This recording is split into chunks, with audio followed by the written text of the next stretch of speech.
Morning and नमस्कार दोस्तों, स्वागत है आप सभी का एक बार फिर से आपके अपने YouTube channel GK search engine पर। आज है 17 अक्टूबर और 17 अक्टूबर से रिलेटेड राजस्थान करंट अफेयर्स के जितने भी इंपॉर्टेंट क्वेश्चन हैं सभी हम इस वीडियो में डिस्कस करने वाले हैं। तो पूरा वीडियो बहुत ध्यान से देखें और वीडियो के एंड में मैं आपसे क्वेश्चन पूछूंगा जिसका आंसर आपको कमेंट बॉक्स में देना है। कल के वीडियो में मैंने आपसे क्वेश्चन पूछा था जो था राजस्थान के किस जिले में स्थापित बोरानाडा के 3 औद्योगिक पार्क केंद्र सरकार के इंडस्ट्रियल पार्क रेटिंग सिस्टम में टॉप 10 में शामिल है। तो बोरानाडा जोधपुर में स्थित है। तो ए ऑप्शन यहाँ पर बिल्कुल सही था। जिन दोस्तों ने ए ऑप्शन कमेंट बॉक्स में सही जवाब दिया उनको हार्दिक शुभकामनाएं। औद्योगिक विकास के मामले में पूरे राजस्थान में रीको की ओर से विकसित औद्योगिक क्षेत्रों में जोधपुर के बोरानाडा में स्थापित औद्योगिक क्षेत्रों ने टॉप 10 में प्रथम 3 स्थान हासिल किए हैं। केंद्र सरकार की ओर से जारी की गई industrial park rating system IPRS 2.0 जारी किया था, जिसमें बोरानाडा औद्योगिक क्षेत्र का एग्रो फूड पार्क IPEP और बोरानाडा औद्योगिक पार्क को चतुर्थ चरण भी इसमें शामिल किया गया। तो टॉप 3 में शामिल हुए हैं बोरानाडा औद्योगिक पार्क जो जोधपुर में स्थित है। इंडस्ट्रियल पार्क रेटिंग सिस्टम जिसमें हाल ही में केंद्र सरकार के द्वारा उद्योग प्रोत्साहन एवं आंतरिक विभाग की ओर से इंडस्ट्रियल पार्क रेटिंग सिस्टम की रिपोर्ट जारी की गई थी, जिसमें टॉप 41 औद्योगिक पार्क में राजस्थान के 17 औद्योगिक पार्क है वो शामिल है, जिसमें बोरानाडा के 3 औद्योगिक पार्क भी शामिल है। तो चलिए स्टार्ट करते हैं आज के करंट अफेयर्स। पहला क्वेश्चन है, मेडिकल डिवाइस एवं फार्मा से जुड़े उद्योगों को बढ़ावा देने के लिए राजस्थान का पहला मेडिकल डिवाइस पार्क की स्थापना कहाँ की जाएगी? तो राजस्थान के पहले मेडिकल डिवाइस पार्क की स्थापना जोधपुर में की जाएगी। तो सी ऑप्शन यहाँ पर बिल्कुल सही है। आइए जानते हैं इंपॉर्टेंट फैक्ट। तो आपको बता दें कि जोधपुर में मेडिकल डिवाइस एवं फार्मा से जुड़े उद्योगों को बढ़ावा देने के लिए प्रदेश का पहला मेडिकल डिवाइस पार्क है, जिसकी स्थापना जोधपुर में की जाएगी। रीको की ओर से मेडिकल डिवाइस पार्क के विकास कार्य को लेकर प्रशासनिक एवं वित्तीय स्वीकृति भी जारी की गई है। पहले चरण में 48 हेक्टेयर में इसका कार्य है वो किया जाएगा और इसके लिए तकरीबन 134 करोड़ रुपए की वित्तीय स्वीकृति है वो रीको की ओर से जारी की गई है। रीको ने हाल ही में IIT जोधपुर के साथ एक MOU पर हस्ताक्षर भी किया था, जिसके तहत तकनीकी सहयोग है वो IIT जोधपुर के साथ लिया जाएगा। रीको के द्वारा बोरानाडा विकास विस्तार क्षेत्र में तकरीबन 223 एकड़ जमीन पर मेडिकल डिवाइस पार्क एवं कॉमन फैसिलिटी सेंटर भी विकसित किया जाएगा। तो ध्यान रखिएगा, मेडिकल डिवाइस पार्क जो विभिन्न बीमारियों के उपचार में काम आने वाले मेडिकल उपकरणों को बनाने के लिए राष्ट्रीय एवं विदेशी कंपनियां भी इसमें आएगी और विदेशी निवेश बढ़ेगा और हजारों लोगों को इसमें रोजगार के अवसर पैदा होंगे। तो मेडिकल डिवाइस एवं बनाने के लिए मेडिकल उपकरण बनाने के लिए जोधपुर में इस मेडिकल डिवाइस पार्क की स्थापना की जाएगी। अगला यहाँ पे क्वेश्चन है, वर्ल्ड बुक ऑफ रिकॉर्ड्स तथा Asian chamber of commerce and industry की ओर से राजस्थान के किस प्रसिद्ध डिजाइनर को सम्मानित किया गया है? तो हाल ही में आपको बता दें कि वर्ल्ड बुक ऑफ रिकॉर्ड्स और Asian chamber of commerce and industry की ओर से हाल ही में धर्मेंद्र सिंह भल्ला को सम्मानित किया गया, जो एक प्रसिद्ध डिजाइनर है। तो ये ऑप्शन यहाँ पर बिल्कुल सही है। ये जो आप तस्वीर में देख रहे हैं धर्मेंद्र सिंह भल्ला जो प्रसिद्ध डिजाइनर है, इनका संबंध जयपुर से है और हाल ही में इनको सम्मानित किया गया है। आइए जानते हैं इंपॉर्टेंट फैक्ट। तो जयपुर के जाने माने ज्वेलरी डिजाइनर धर्मेंद्र सिंह भल्ला को एक बार फिर से डिजाइनिंग के क्षेत्र में इनके उल्लेखनीय योगदान के लिए सम्मानित किया गया है। इंदौर में हाल ही में आयोजित किए गए अवार्ड फंक्शन में भल्ला को शुद्धतम सोने पर कुंदन और जड़ाऊ से बनी कोविड-19 आकार की अंगूठी के लिए वर्ल्ड बुक ऑफ रिकॉर्ड्स तथा Asian chamber of commerce and industry की ओर से इन्हें सम्मानित किया गया है। तो इनकी जो उम्दा कारीगरी के लिए चुने गए हैं धर्मेंद्र भल्ला, ये अवार्ड सुप्रीम कोर्ट के अधिवक्ता और वर्ल्ड बुक ऑफ रिकॉर्ड्स के प्रेसिडेंट संतोष शुक्ला के द्वारा दिए गए थे। नेक्स्ट यहाँ पे क्वेश्चन है, हाल ही में राजस्थान से कौन इजिप्ट में होने वाले मिस इंटरकॉन्टिनेंटल में इंडिया को रिप्रेजेंट करेगी? तो मिस इंटरकॉन्टिनेंटल में भारत का प्रतिनिधित्व करेगी मिताली कौर। ए ऑप्शन यहाँ पर बिल्कुल सही है। ये जो आपको तस्वीर में दिखाई दे रही है यही है मिताली कौर। ये राजस्थान से इजिप्ट में आयोजित किए जाने वाले मिस इंटरकॉन्टिनेंटल में भारत का प्रतिनिधित्व करने वाली है। आइए जानते हैं इंपॉर्टेंट फैक्ट्स।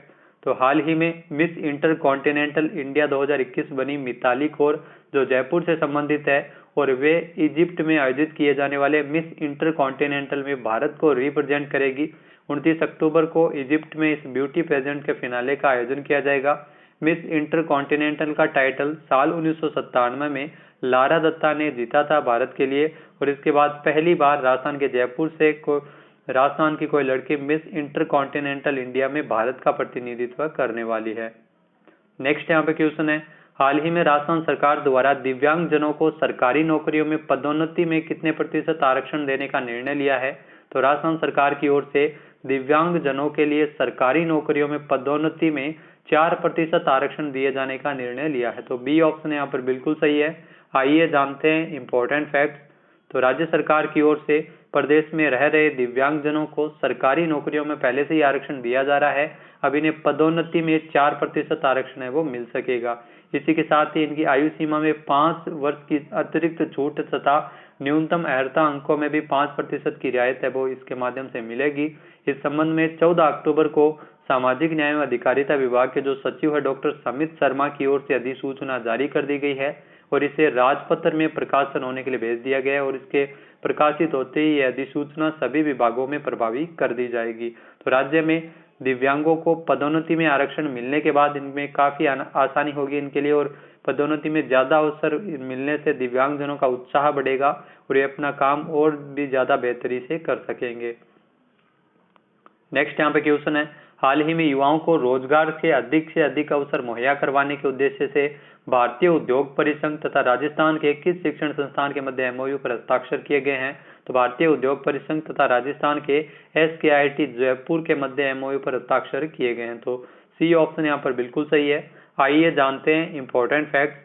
तो SKIT यानी Swami Keshvanand institute of technology Jaipur तथा भारतीय उद्योग परिसंघ युवा भारती के मध्य एमओयू पर हस्ताक्षर किया गया है।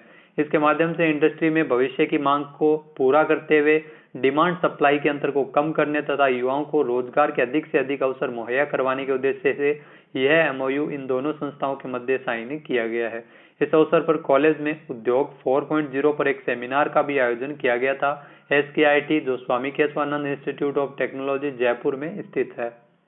नेक्स्ट यहाँ पे क्वेश्चन है, हाल ही में राजस्थान विधानसभा में खाद्य मिलावट के लिए सजा को बढ़ाने के लिए आपराधिक कानून राजस्थान संशोधन विधेयक कब पारित किया गया था? तो राजस्थान विधानसभा में खाद्य मिलावट के लिए सजा को बढ़ाने के वाला जो विधेयक है वो 18 सितंबर 2021 को पारित किया गया था। तो ए ऑप्शन यहाँ पर बिल्कुल सही है। आइए जानते हैं इंपॉर्टेंट फैक्ट। तो संसदीय कार्य मंत्री शांति धारीवाल ने 18 सितंबर 2021 को विधानसभा में आपराधिक कानून राजस्थान संशोधन विधेयक प्रस्तुत किया था, जिसे राज्य विधानसभा द्वारा पारित किया गया है। शांति धारीवाल ने बताया कि इस आपराधिक कानून राजस्थान संशोधन विधेयक में खाद्य पदार्थों में मिलावट के लिए सजा को बढ़ाने का प्रावधान है। इस विधेयक पर चर्चा का जवाब देते हुए शांति धारीवाल ने बताया कि मिलावट लोगों के स्वास्थ्य और जीवन के लिए गंभीर खतरा है और राज्य सरकार की ओर से मिलावटी खाद्य पदार्थों की दवाओं पर बिक्री और पर सख्ती से रोक लगाने का कार्य करे, और शुद्ध के लिए युद्ध अभियान भी राजस्थान सरकार द्वारा इसके लिए चलाया जा रहा है, जो एक फ्लैगशिप कार्यक्रम है। नेक्स्ट अगर बात की जाए तो हाल ही में राजस्थान सरकार ने 5 विभागों की कितनी योजनाएं स्टेट फ्लैगशिप कार्यक्रम में सूचीबद्ध की है? तो राजस्थान सरकार द्वारा 5 विभागों की कुल 7 योजनाओं को स्टेट फ्लैगशिप कार्यक्रम में शामिल किया है। तो सी ऑप्शन यहाँ पर बिल्कुल सही है। आइए जानते हैं इंपॉर्टेंट फैक्ट। तो मुख्यमंत्री अशोक गहलोत ने आयोजना विभाग के प्रस्ताव का अनुमोदन करते हुए 5 विभागों की कुल 7 योजनाओं को स्टेट फ्लैगशिप कार्यक्रम में शामिल किया है। तो वर्तमान में आपको बता दें कि 14 विभागों की कुल 26 योजनाएं हैं वो फ्लैगशिप कार्यक्रम में शामिल है। तो कौन कौन सी 7 योजनाओं को शामिल किया है आइए जानते हैं। तो कौशल रोजगार एवं उद्यमिता विभाग की मुख्यमंत्री युवा संबल योजना जो बेरोजगारी भत्ते से संबंधित है इसको शामिल किया है। उच्च शिक्षा विभाग की कालीबाई भील मेधावी छात्रा स्कूटी योजना तथा देवनारायण छात्रा स्कूटी योजना, तो इन दोनों योजनाओं को भी जो उच्च शिक्षा विभाग की है इनको भी फ्लैगशिप कार्यक्रम में शामिल किया गया है। स्वायत्त शासन विभाग की इंदिरा रसोई योजना तथा इंदिरा गांधी शहरी क्रेडिट कार्ड योजना, दोनों ही योजना महत्वाकांक्षी योजना है। इंदिरा रसोई योजना के अंतर्गत जो 8 रुपए में भोजन उपलब्ध करवाया जाता है, और इंदिरा गांधी शहरी क्रेडिट कार्ड योजना इसके तहत 50,000 रुपए तक का जो लोन ऋण दिया जाता है जो शहरी क्षेत्र के स्ट्रीट वेंडर्स के लिए। इसके अलावा वन विभाग की घर घर औषधि योजना इसको भी शामिल किया गया है। ऊर्जा विभाग की किसान मित्र ऊर्जा योजना इसको भी फ्लैगशिप कार्यक्रम में शामिल किया गया है। तो फ्लैगशिप योजनाएं अत्यंत महत्वपूर्ण होती है। इन योजनाओं पर व्यय किया गया धन अन्य योजनाओं की अपेक्षा राज्य सरकार ज्यादा इन पे ध्यान देती है। इन महत्वपूर्ण योजनाओं से जुड़े जो फ्लैगशिप शब्द है वो मूल रूप से फ्लैगशिप से लिया गया है, जिसका अर्थ है संगठन को सबसे महत्वपूर्ण बनाना और प्राथमिकता देना है। वर्तमान में 26 योजनाएं फ्लैगशिप कार्यक्रम में शामिल है राजस्थान में।